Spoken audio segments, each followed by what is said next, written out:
Hi అండి, వంకాయస్ కిచెన్కి స్వాగతం. ఈరోజు మీకు టమాటా మిల్ మేకర్ రైస్ చేసి చూపించబోతున్నానండి. ఈ లోపల మీరు వంకాయస్ కిచెన్ని సబ్స్క్రైబ్ చేయండి, షేర్ చేయండి, లైక్ చేయండి, కామెంట్ చేయండి, అలాగే పక్కనే ఉన్న గంట కొట్టండి.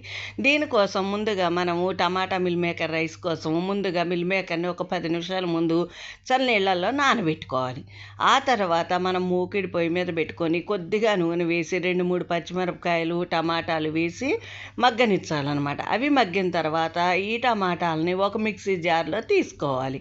ఆ తర్వాత మనము ఈ నానబెట్టుకున్నటువంటి మిల్ మేకర్ని మనం కొద్దిగా నీళ్లు తీసేసి పక్కన పెట్టుకోవాలి. తర్వాత మూకిట్లో కొద్దిగా నూనె వేసి జీలకర్ర వేగిన తర్వాత కరివేపాకు, ఉల్లిపాయ వేసి వేయించాలి. అవి వేగిన తర్వాత మనం ఈ మిల్ మేకర్ని ఇంకా నీళ్ళు ఉన్నాయో లేదో చూసుకొని అవి బాగా పిండేసి ఈ నూనె దాంట్లో వేసి బాగా వేపుకోవాలన్నమాట. ఈ లోపల మనం టమాటాలు, పచ్చిమిరపకాయలు మిక్సీ పట్టుకోవాలన్నమాట. పేస్ట్ లాగా చేసుకోవాలి దీన్ని. ఇలా వేగుతూ ఉన్నప్పుడు మిల్ మేకర్ని కూడా కొంచెం ఎక్కువసేపే 5 మినిట్స్ వరకు వేగాలండి. అప్పుడు మనం వీటిలో ఉన్నటువంటి పచ్చివాసన అంతా పోతుంది, నీళ్ళు కూడా డ్రై అయిపోతాయి అన్నమాట, మిల్ మేకర్లో ఏమన్నా నీళ్ళున్నా. ఆ తర్వాత మనం ఈ టమాటా పేస్ట్ను కూడా ఈ వేగుతున్నటువంటి మిల్ మేకర్లో వేసి బాగా కలపాలి. ఇలా కలిపిన తర్వాత ఇక్కడ మాత్రం ఉడికించిన అన్నం ఉంటే అన్నాన్నే డైరెక్ట్గా వేసుకోవచ్చు, లేదంటే 1-2 చొప్పున నీళ్లు పోసుకొని బియ్యమైనా మనం వేసి అన్నంలాగైనా ఉడికించుకోవచ్చు. మేము మాత్రం ఈరోజు మా ఇంట్లో ఉడికించిన రైస్ ఉంది కాబట్టి మేము ఉడికించిన రైసే వేయడానికి మేము ఇక నీళ్లు పోసుకోలేదు అనమాట. ఈ టమాటాని బాగా ఈ మిల్ మేకర్కి పట్టే విధంగా ఉడికించుకోవాలి. ఇలా ఉడికిన తర్వాత మనం ఈ మిల్ మేకర్ తోటి చాలా రకాలు చేసుకోవచ్చండి.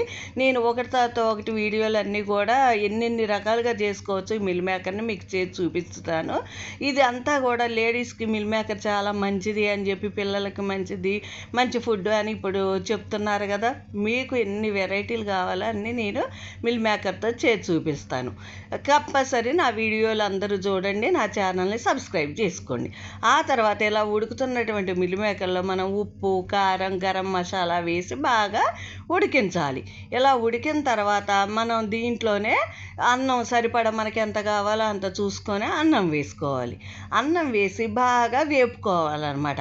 ఇలా వేపడం వల్ల ఏంటంటే ఈ టమాటా పేస్ట్ ఇదంతా కూడా మిల్ మేకర్తో పాటుగా ఈ అన్నానికి కూడా పడుతుంది, మంచి టేస్ట్ను కూడా ఇస్తుంది. కంపల్సరీ 5 నిమిషాల వరకు కొద్ది మీడియం ఫ్లేమ్లో పెట్టుకొని బాగా వేగించుకోవాలి. ఇదంతా కూడా మంచిగా అన్నానికి, రైస్కి పడుతుంది, అలాగే పొడపొడలాడుతూ కూడా వస్తుందన్నమాట. ఈ రైస్ని మనం పిల్లలకు కానీ పెద్దలకు కానీ లంచ్ బాక్సులో అయినా కూడా పెట్టవచ్చు అనమాట. మనం ఇలా ఇస్తే కంపల్సరీ కూడా ప్రతి ఒక్కళ్ళు కూడా ఈ రైస్ని ఇష్టపడతారు.